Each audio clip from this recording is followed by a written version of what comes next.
Joining me right now about what is going to happen today, Independent Senator Angus King of Maine. He serves on the Senate Armed Services Committee, many others, but he'll also be one of those senators questioning Pete Hegseth this morning. Thanks for being here. So what did you learn from yesterday's hearing, if you will, with the Secretary? How are you possibly readjusting your focus or questions accordingly today? Well, I think the first thing to note is that we've been at this war for now almost exactly 2 months, and yesterday and today are the first public hearings where an official from the administration is talking to the American people and to the members of Congress about the war. That in itself is ridiculous. There should have been briefings certainly at the time and right along, and there have been some classified briefings, but no case was made to the public. Now, as far as the hearing today, technically, Kate, it's a budget hearing. This isn't even actually about Iran. It's a budget hearing for the entire Department of Defense. And there are a couple of important things that I think we need to note that are being obscured by the discussion about Iran. One is this budget zeroes out American support for Ukraine. We have effectively abandoned Ukraine. We're still providing some intelligence support, but no material, no weapons, no support, humanitarian or otherwise. I think that's shameful, and it's also not in the geopolitical interest of the United States. So that's one piece of it. The other piece, of course, is Iran. And where are we? What was contemplated at the beginning? One of the questions I'm interested in is, did they talk about, before starting this war, the possibility of the closure of the Strait of Hormuz? Because right now, just the price of gas and diesel is costing Americans about $700 million a day, in addition to the cost of the war. And I'm also interested in that $25 billion estimate. That's considerably below numbers that I've seen before this hearing. Yeah, CNN is reporting from sources that the number could be more like in the area of $50 billion when you look at what needs to be rebuilt in terms of what's been damaged and also used. One aspect, Senator, of the war that the Secretary has avoided questions about but was asked about yesterday was the missile that hit a school during the opening salvos of the war on February 28, killing 168 people, including around 110 children, according to Iranian officials. The reporting has shown that it was likely a U.S. missile that accidentally struck the school. In the 2 months since, the Pentagon has only said it's still under investigation, and Hegseth said the same yesterday. Let me play this. How much did it cost American taxpayers in terms of the strike to the Iranian school where kids were killed? Do you have that number in terms of the missiles we used? As I've said, that unfortunate situation remains under investigation. Something clearly has failed, whether it's our implementation of AI, whether it's understanding our human dependence on AI. Would you not agree something failed because almost 200 children died in Iran as a result of our bombing?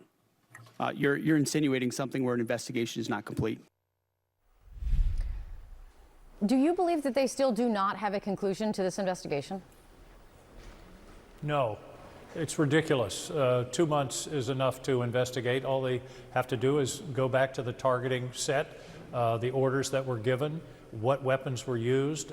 Clearly it was an accident. I don't think anybody alleges that this was on purpose, but still to say that it's under investigation and we're not going to give you any information, that's not very competent leadership.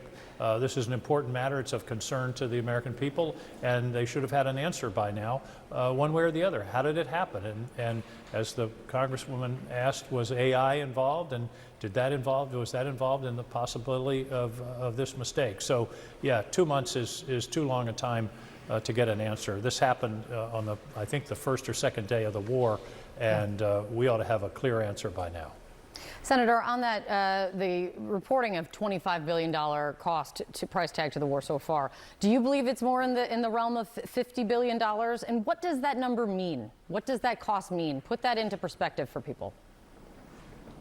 Well, number one, I think one way to put it in perspective, I believe the 50 billion estimate is more accurate. That's the one that I've been hearing until yesterday, and that's about $1 billion a day.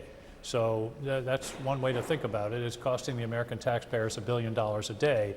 And the question is, there's a tremendous amount of repair necessary at American facilities throughout the Middle East that were damaged by Iran.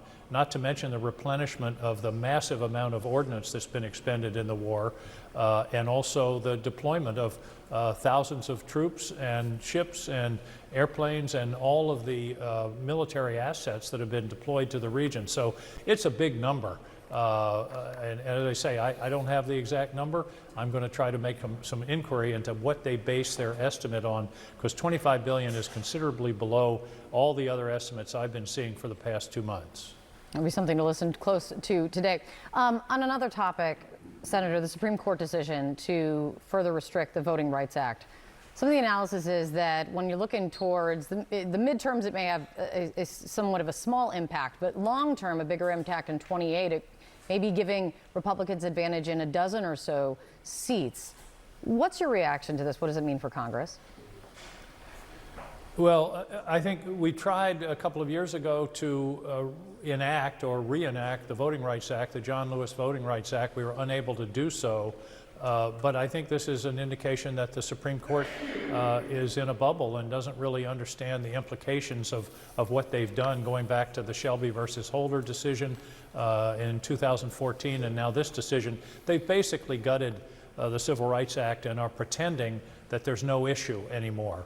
And that's just not the case. Senator Angus King, thank you very much. We'll be listening closely when the hearing begins today with the Secretary. John.